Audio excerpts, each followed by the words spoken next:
Hello and welcome. I'm Helene back with a new tutorial, something a little different today. I want to give thanks to those who watched my video earlier this spring where I showed some of my macrame bracelets and said, yes, you would love to see how it's made. So here we are. And in the drop-down description section, I have a couple of links for some of these supplies and just the names of what's what. And a coupon code for $5 off to artbeads.com, one of my favorite go-to suppliers. Okay, and this is the same pattern, just two different ways that you can make it. You can go with the same alternating pattern all the way down, or to replace one of the center beads, you can add a little bit larger of a focal bead. If you happen to have just an oddball onesie hanging around, not sure what to do with it, this is a great project for that. Okay, so either way, and I'll explain how to do both, and then how you can make adjustments along the way at either end. We're going to be starting with the loop closure part and working our way down. And as far as supplies go, this is a macrame board. You do not need to necessarily have one. I think they're great. They have the notches already there to secure your cords. And they have a grid measurement, so you can see what, your length as you're working your way down. And it's dense, but it's also spongy in a way that you can poke holes in it because of the pins that you would need when working with this. Okay, if you don't want to buy or get one of these boards, that's fine. You could use a clipboard. You can use either masking or a good real sturdy tape to tape your cords down. And something else I just thought of, if you have blocking mats, you could certainly use that as well. And recently I was in Michael's and I did see that they carry these. This is, I believe it's called the mini, but they're two different sizes. This is the smaller of the two. These are just blocking pins I already had. I use both the U-shape and the T-pin, but if you have just the regular old ball head type of pins, need something to grip onto is all. Those work great as well. All right, measuring tape, be helpful to measure your wrist. Need 1 millimeter cord. It can be synthetic or natural, comes in both. There's wax cotton, wax polyester. This is a nylon cord, leather. Just make sure it's 1 millimeter. There's also a satin type. It is a polyester material cord. And that works real well too, but just keep in mind, I have found, at least the satin cord that I purchased, that this pink satin is quite a bit thicker than the 1 millimeter nylon cord. But if you have, say, a number 2 sport weight type of yarn that has substance to it, you can give that a try too. So whatever you use, just make sure that it's thin enough to pass through the beads that we are using. And sometimes when working with it, the ends can fray a little bit, so you could dip it in a little clear nail polish, just any old type of basic glue that you have around. Just make sure it doesn't add extra thickness to the cord itself. Okay, there's a product called Fray Check, so if you're a sewer, you might be familiar with that. That would work. I use lip balm, a lip balm that I designate for this, and the wax in that is just enough to help seal those ends, and it's a little sticky, so it keeps them together and flattens them down a little bit too and makes it easier for it to pass through the beads. And you will need a button, a shank button, which is where it's flat on the back and you have that raised loop on the bottom. And sometimes the shank buttons can be more concave where they dip in the center. I find the ones that are flat back just tend to work better for a couple reasons. They have a little more substance and weight to them because they are thicker, and that just adds nice balance to the overall piece because you have a little bit of weight from the beads and then you wind up with this little flimsy button at the end. I mean, this one is attractive very much, but it doesn't quite have the substance. And then also I found when closing, putting the loop over or especially taking it off, having that flat back just gives a little more grip surface. But you know, that's up to you. Use whatever you like, but I do not recommend plastic, because if you are using a synthetic cord, then you can use a thread burner or a lighter to burn and seal those ends, which is great. Okay, and if you are using heat, then you don't want a plastic button, because you're going to be working close to that and you could risk very well melting it. If you are using a natural type of fiber like a cotton, you will definitely need to glue that securely. And the type of glue, and I'm going to do both actually. I do find that the satin cord has a really quick melt point, so it melts and seals very well and easily. The nylon cord is more slip and it tends to kind of open up on itself. So for this cord, I use a good jewelry cement type glue made for non-porous surfaces, such as this GS Hypo Cement. It has a precision pinpoint needle nose tip on the end where you can get into every nook and cranny and all the little wells of your macrame project. You will need 4 to 6 8mm large hole beads. Probably can't, I'm sure you can't see the hole there. Let me grab another one. Here we go. That's a 2.5mm hole. You can go with plated metal. You can go with natural stones, black onyx. Okay, I found some nice hematite beads in both 6 and 8mm. These are the 8. And there we go. Hopefully you can see that hole a little bit better. It's a 2.5mm, perfect for putting 2 strands of the macrame cord through, which we're going to do for these larger beads. And I say 4 to 6 because that will depend on if you are using a little bit larger focal bead in the center, you will only need 4. And for the regular pattern, 5 or 6, depending on the size of your wrist. Okay, you will also need number 3 or 3/0, not 3mm, but number 3 glass seed beads. And I like the Japanese Toho glass seed beads for precision cut and consistency, but whatever you find that you like, by all means, your bracelet, you use what you prefer. Okay, but these are not expensive and they come in all different pretty colors and finishes, and also size 6 glass seed beads. And again, just make sure that the hole is large enough for your cord to pass through, because some I have found have a real small hole to them. You can also use the size 3 and 6 glass seed beads in your crochet and knit projects, and I just happen to have, as of this date, 4 crochet tutorials incorporating glass seed beads and corresponding written patterns. All right, and I'm sure I'll think of some things, other things along the way, like, yes, for instance, size of the button. This might be about an 18mm, and I'd say anywhere from maybe, well, that's up to you, but I'm just suggesting I wouldn't go maybe below 15mm, thereabouts, 14, 15mm up to 20, 21mm size button. And that can also depend on your size wrist. So if you have a much smaller wrist and you want to get the full pattern on there, then you might want to go with a smaller button. And if you have a larger wrist, then to add a little bit extra length, you can go with a larger button. So what you want to do is start by measuring your wrist circumference, okay? And I'm going to use mine as a reference.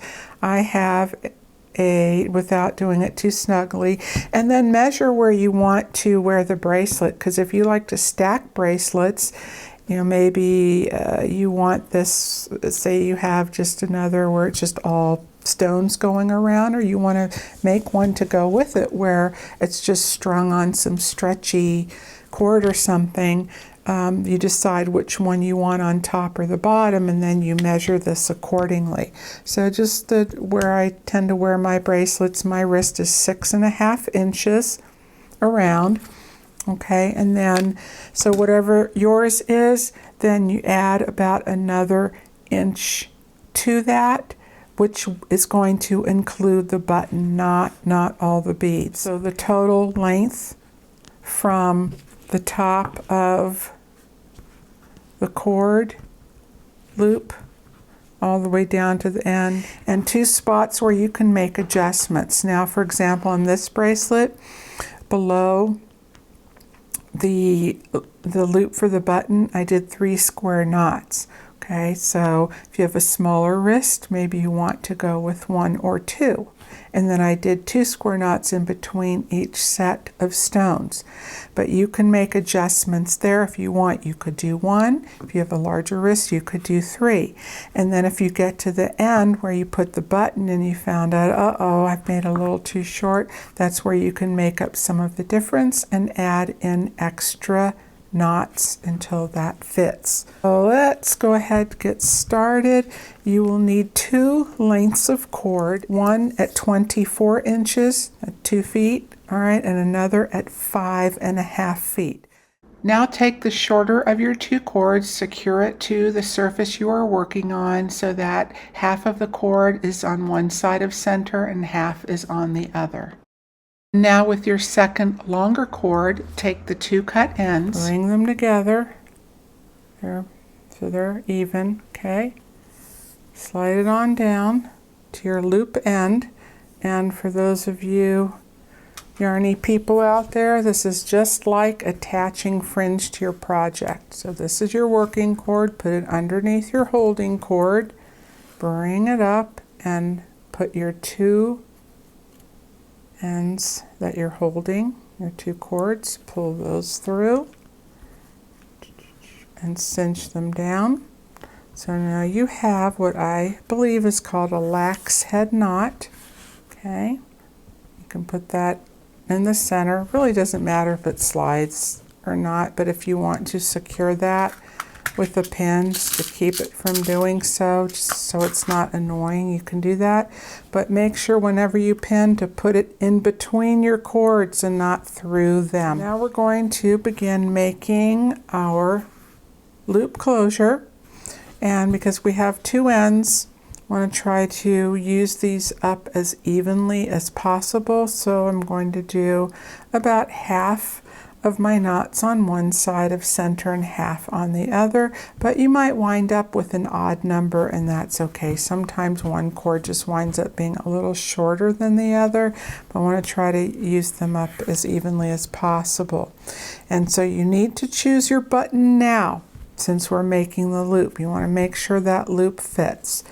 All right, so I already know for this size that's probably going to take maybe about 14 or so knots with this 1 millimeter. I'm not exactly sure, and I will show you how I kind of give an eyeball kind of view of how I measure for my button, and then just one way you can double check. I'm just going to make a little loop here because it serves no function other than just to pull up some of the slack of cord. This is the first half of the knot. Over, under, and then over that loop part of your working cord. Okay, so it's over, under, over. You will see that your cord comes out of the top of your loop. Now for the second half, we're going to do the opposite direction. As far as instead of going over, we're going to go under, under, over, under. Okay, see that again. I'm going to do another one on this side. First half, go over, under, over. Okay. Second half goes under, over, under. Okay, and now with the second half, you have a little loop that goes over the top of the cord, okay, and then the cord comes out the bottom. All right. Again, first half, take the working cord, go over the holding cord, under, over, and through. Okay. Second half, under, over top of your holding cord, and then under the loop of your working cord. All right, and you repeat this. So I'm going to do, I don't know, 5 or 6 on one side, and then I'll do the same on the other.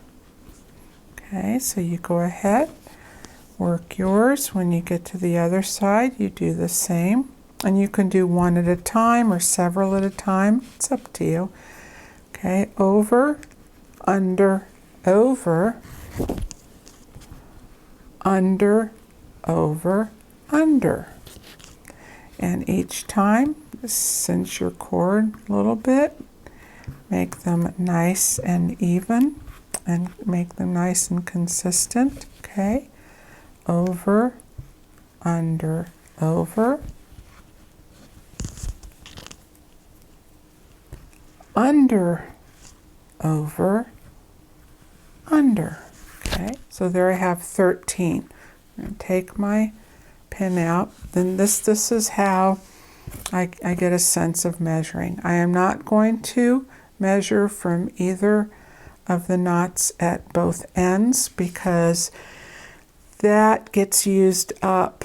That length gets used up a little when we make that loop closure. I start from 1 over, okay? And then now I'm going to go over to the next set. That looks pretty good. That might be enough. I don't know. All right, so what you can do, I'm going to show you if you're not sure. Then carefully take your 2 holding cords out and keep those working cords away from you. And do this carefully. Bring it around. Okay, you can leave those 2 long ones out of the way so you don't accidentally grab the wrong. So you bring your 2 together. What I did, I held these together and I just cinched them closed just a little bit so that each knot lines up next to each other without bunching them up. So here's my button. Goes through pretty well. You do not want it too tight where you have to force that button through, or too loose where it's not going to stay secure. So I think that's actually pretty good. That works well. So what I do also to see if my 2 ends, and now that's close. That's very even since I had an even number. But if you have an odd number or your knots slid to one side of the other, to even them up to whatever side, say this side is shorter, then you just grip the whole section and you just slide it down just a little bit to even them up. Okay, so now the holding cords behind us. Going to bring the 2 sides together again, go in between my 2 knots, and sometimes, like I said, I use both. I like the U-shaped one so I can go in between, 1 on each side. All right, and then take the 2 holding cords and you will need to secure those. Have them taut, but not too tight. Now, let's make some square knots to secure the top here. Okay, square knot, the foundation of macrame. Okay, we're going to make what looks like the number 4. You can start on either side, left or right. That just seems natural for me to start this way, so that's what I'm going to do, but whatever you do, be consistent throughout. So a square knot consists of 2 halves, just like the knots for the loop at the top. So we start on the left side, crossing over the 2 holding cords, bringing your cord to the right. Then you take the right working cord and bring it down. Okay, I'm going to make that loop to take up some slack, and you go through under all 3 cords, the 2 holding and your working cord you crossed over the first one. Okay, so with the right working cord you go over top and up underneath those 2 center cords and your working cord on the left and bring it through. You create like a little pretzel shape and just pull that down. All right, so that's the first half. So the first half, your left working cord comes up the top. You have a little loop on the right side over top of the right holding cord, which is coming off the bottom. Okay, now to make the second half, you do the same in the opposite direction. You take the right side, bring it over top to the left. The left cord comes down over top of that cord you just crossed, and then you go underneath all 3 cords, bring it through, and close. Cinch to close. Have it secure but not over tighten. You can do 1 or 2 knots, again depending on your size, and I have sized these for what I believe is an average size wrist, which is mine at 6.5 inches. I'm going to go ahead and do 1 more square knot on this, but that's up to you. So again, left over top with the cord going to the right cord, working cord, over top of the cord you just crossed, underneath all 3 cords, the 2 working cords in the center, and your left working cord, bring it up and through, and close. And one other thing visually to see, the first half of your cord, if you're working left to right, that loop that goes over the top of the cord will be on the right. Then when you work right to left, okay, and then you take that cord over top, underneath your 3 cords and bring it through. That's the second half and makes a full square knot. Then that little vertical loop there goes over top of the cord. That's on the left. Okay, so whichever side you're working on, that little loop over top will be on the opposite side. Let's load up some beads. Here's the pattern right here, where we start with the flower and alternate with our size 3. We use our size 3 and our size 6 glass seed beads, followed by the 1/8 millimeter bead of your choice. So you can lay that out ahead of time if you want. It's going to have it ready. So you can either go all with one color of the number 6. That looks great, or you can play around with your colors. First, we're just going to string all the beads on the 2 center holding cords. Those are going to hold our 8 millimeter and our size 3 beads, okay? And then we'll be adding the smaller size 6 on our outer working cords, okay? And this is where it helps to put a little bit of waxy lip balm on there. And I just smush it on. Kind of smushes the ends closed. It's on my fingers a little bit. Really helps to keep those ends from fraying. Okay, line them up right next to each other. All right, so we start with the flower, so you will need to start with one size 3 bead. Put that on. And this one you can go ahead and slide up to the top because we'll be working with that next, okay? Then next comes one 8mm bead and just leave that around the center, okay? And that's all you do. Next, your size 3 or number 3. Followed by your 8mm bead. And also, if you are in between, it's like, one more is too many. Like one more whole set is too many, and taking it off is not enough.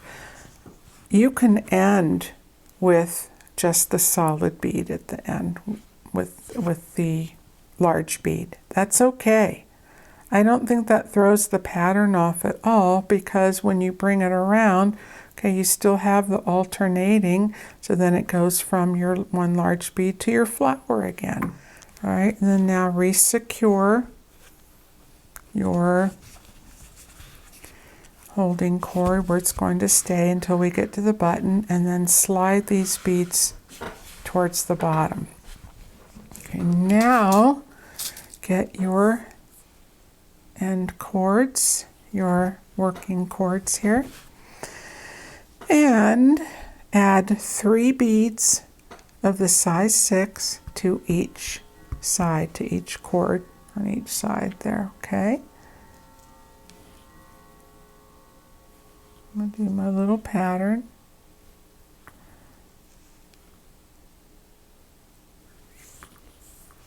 Okay, there's 3.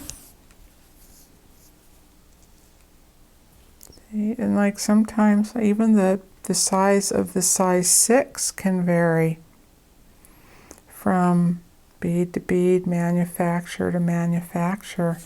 Kind of like yarn. Yeah, each category, like a number 4 medium weight, there's a big range within that. Okay, so I have 3 on each side. Bring those up to the top, flush with your knots, okay? Hopefully you can, my head, hopefully you can see that. All right, and now I'm going to make 2 square knots. And again, if you have a smaller wrist, maybe you want to go with 1. So again, square knot. I'm starting with the left over top to the right, and the right cord I bring down underneath all 3 cords, through and close. Do that gently and be careful that your beads don't slip underneath the knot, okay? And you can feel when the knot reaches the top of your beads. Don't push your beads up either. Let them just lay naturally. All right, so let's do the other half. So the right now over the top, left comes down and goes under all your cords. Bring it up and through. And sometimes I just, because again this nylon likes to slip out, so I just make sure it's still in position, and then I close the other half of my knot. Okay, so there we go. Nice square knot. So I'm going to do 2 because I like that amount of separation. Okay, so one more time, left over top to the right, right cord down over top of the cord you just crossed, and go through the center, underneath all 3 cords, up and out, close, and the second half.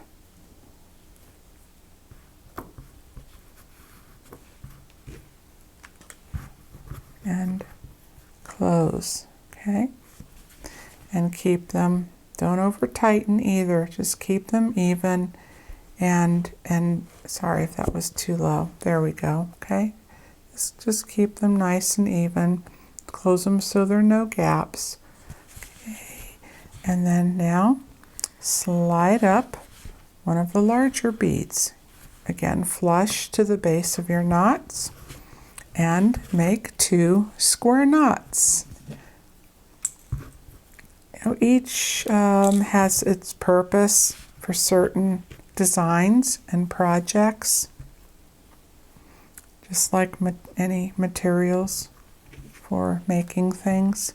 Some work better for some over others. Okay, so that's 1 full square knot, and then the second left, and then the right and through. Once you practice, you get your rhythm. Be like riding a bike. Okay, so that completes our first full set.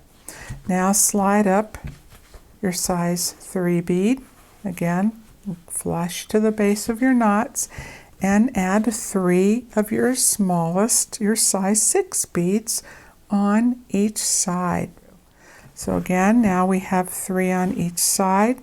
Okay, so make 2 full square knots. Okay, and then that's my 2 square knots. Slide up another large bead and 2 more square knots, and that is it.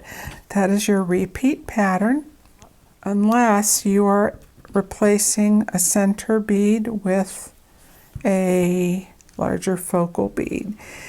And if you're doing that, then you're going to need an even number of your main beads on each side. Okay, so you're going to have your focal bead in the center and 2 of the larger beads and 3 of the flowers on each side of center.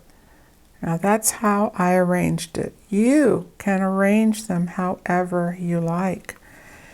You know, another way that you can make some adjustments, that you like this and you want the focal bead, but you have a really small wrist, well then you can get 6mm large hole beads instead of the 8. They will still look really nice. That's 6mm, so there you go. And it doesn't matter even if you have a smaller wrist or not, because you can always add another set, 1 or both if you like. So you definitely have some room to play with this pattern a little bit. Just use your own creativity and imagination. Now if you want to get wild, you can add that center bead here. And what I suggest, depending on the bead, okay, like this one, this glass bead here, it's round, but it's kind of flat at the same time on the sides, and it has some texture, and it has these little grooves, kind of not grooves, but ridges along the side from the glass making process, and the cord fits perfectly around it. I have my 2 square knots between my last flower, and now instead of, we're doing the exact same thing, instead of the main bead, these are rose quartz by the way, I put the focal bead up instead. Okay, so I put that flush, and then I go around the bead like I did here. Okay, same thing, go around the bead, and then I continue again. I do my next 2 square knots. However, all beads are different. For example, this flower bead here and this bead here. Okay, this is a really cool bead. This is Mirage Mood bead. It doesn't change all the colors, but it does change some beautiful colors based on the heat and the heat against your skin. They're just so fun to watch. Okay, and anyway, this is very rounded, and because it has this glossy finish, it's very slippery on the edges, and because this is not, you know, it's a flower shape, it doesn't have anything to hold on to. What I did was, when I pulled my 2 working ends down, I brought them behind the bead, and then I just made sure when I began my square knot below that it was really secured, and I don't want to over tighten the square knot because you don't want that to bunch up and slide up underneath the bead, but just kind of flush with the hole where your center cords come out of. Okay, and then I just continue on with the pattern. And what you can do is once you have that bead attached, you can lift this up and just take it from the top and flip it over so you can make sure that that looks nice in the way you want it on the bottom. And I did the same thing with the flower. You know, I just realized too, I'm so sorry, if you're doing the center focal bead, you're going to have to take these off, oops, and restring those, because then with the center focal bead, I just realized then you're going to want to start with the same pattern. So instead of going up as you would with sticking with the pattern throughout with the larger bead, then you need to start next again with the flower and going with the mid-size bead. Okay, sorry about that, but anyway, that's how that works. All right, but since this one I am going throughout, then I'm just going to slide up another of my 8mm bead and continue. Okay, so this is the pattern. Go ahead and finish, and I will meet you at the end after my last bead and then show you how we attach the button and finish off the piece. Okay, here I am to the bottom of my bracelet. Measurement wise, it takes me about 6 3/4 inches from the top down to the bottom of my second square knot. There's 6 3/4, which lines up really pretty well size wise with my button, because once I put that on, I want that to land approximately at the base of my second knot at the bottom, but that isn't critical because again, this is a place where you can make an adjustment. Now, I would try not to have it any closer to your flower, but if you need to add to it, you can certainly do that to however many that you need. So now take your 2 holding cords off the bottom and then add your button. Okay, slide it through and resecure your cords. Now, as you flip it over, you see there's a space between the center ring and the end of the button. Okay, so we need to build up our cords to cover that space and bring it up flush to the ring. And start making some square knots, and you've already seen, really you can kind of eyeball that, you've already seen about the thickness of the 2 knots you've made, so I can tell that's going to take at least 2 full square knots. And as your work gets longer, you start running out of working room here. If you have enough length underneath, you can just bring this up a little bit and secure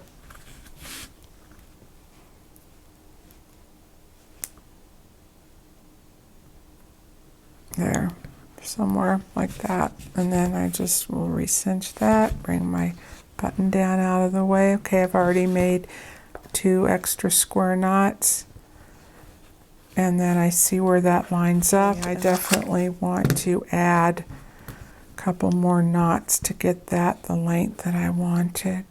Sometimes just 1 extra knot makes all the difference. You want to finish, secure the button.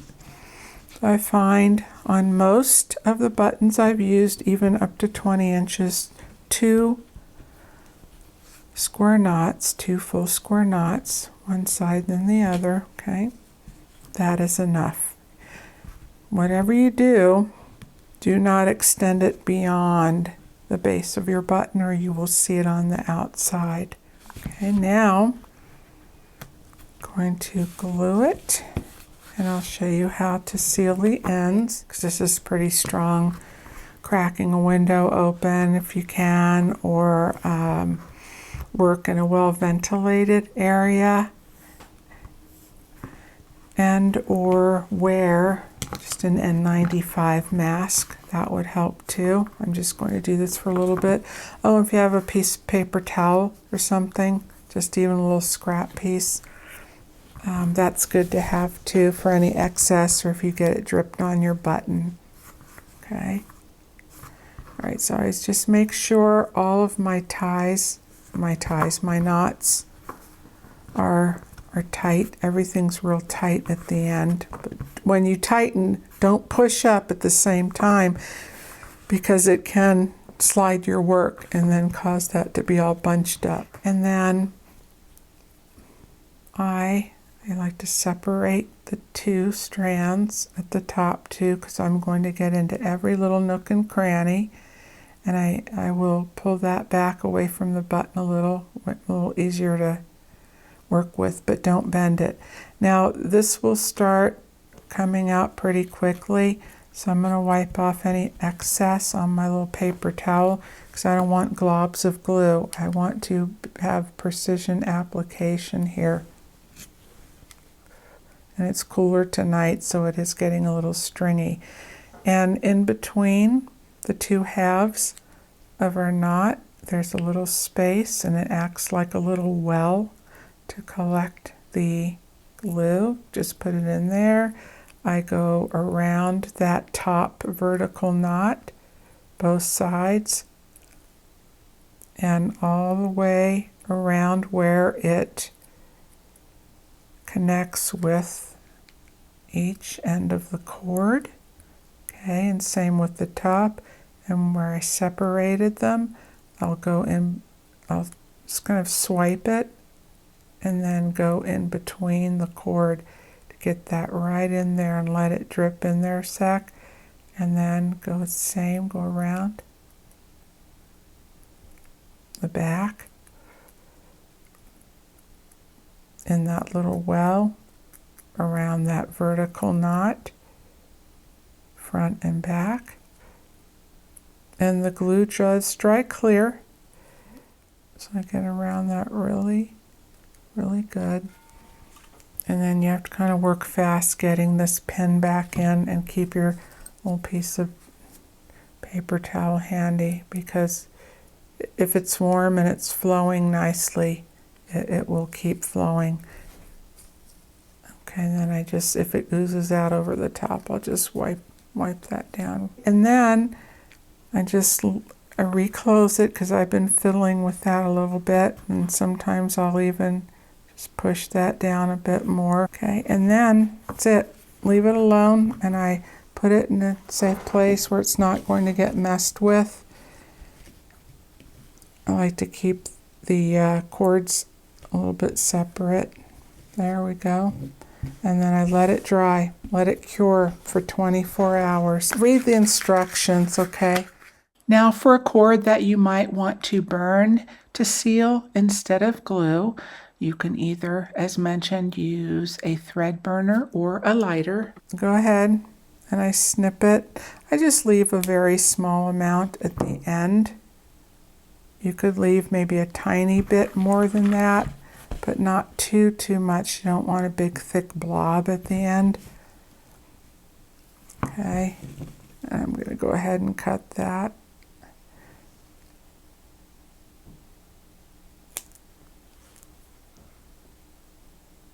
Yeah, that got kind of messed up there. Okay, hopefully you can see that. I'll start with the end one here. Here we go. And I just hit the end. Now do it at an angle outward. Don't face your cord. You don't want to melt your cord.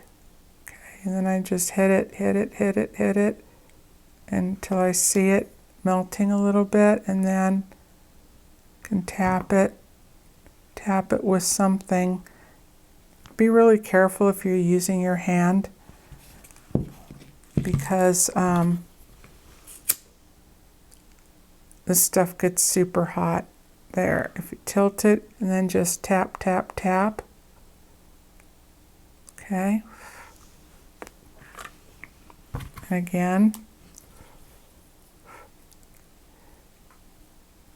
Be careful not to melt your cord next to it. I just tap it. I just hit it just a little bit. And you can tap it down. And you repeat that for each cord. And that's all you do for this burning method. However, if you're working with a more slippery type of yarn, or regardless, for an added measure of security, I would go ahead and glue all around the sides and the nooks and crannies and in the wells anyway. Okay, well that's it. Please leave your comments below, like, share, subscribe if you haven't already, and I will see you again next time for more creative fun.